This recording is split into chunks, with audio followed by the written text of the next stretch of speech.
আদর্শ বড়, যদি আদর্শ বিস্তৃত হয়ে যায়, যদি আদর্শ চলে যায়, সেই দল বেশি দিন টিকতে পারে না। দলের মূল ভিত্তি হচ্ছে আদর্শ। ইংরেজিতে একটা কথা আছে, money is lost, nothing is lost, health is lost, something is lost, character is lost, everything is. তার অর্থ হচ্ছে আমরা টাকা পয়সা চলে গেছে, কিছুই অসুবিধা হয় নাই, সাহিত্য চলে গেছে, একটা অসুবিধা হয়েছে, আর চরিত্র চলে গেছে, তাইলে আমরা সব কিছু নষ্ট হয়ে গেছে। Character is lost, everything is lost. মানুষের ক্যারেক্টার বা অভ্যাস মানুষকে নিয়ন্ত্রণ করে।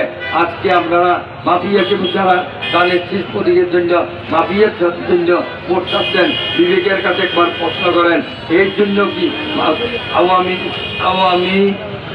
আওয়ামী সন্ত্রাসী এবং তাদেরকে প্রতিষ্ঠিত করার জন্য কি আমরা 17 বছর যুদ্ধ করলাম? আমাদের 17 বছর যুদ্ধের কারণটা কি? আমরা চাইলে তো আওয়ামী লীগই করতে পারতাম।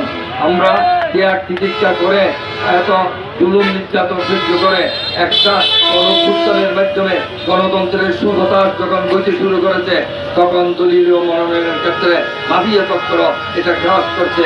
এর চেয়ে লজ্জাজনক আর কি হতে পারে? শুনেন, আমরা দল যদি জাতীয় আমাদের বিএনপি দল, আমরা জাতীয়তাবাদী আদর্শে, ইসলামিক মূল্যবোধের আদর্শে, জিয়া রহমানের চরিত্রে অনুপ্রাণিত হয়ে আমরা দলের মধ্যে আমরা ৪৭ বছর এই দলের খেদমত করেছি।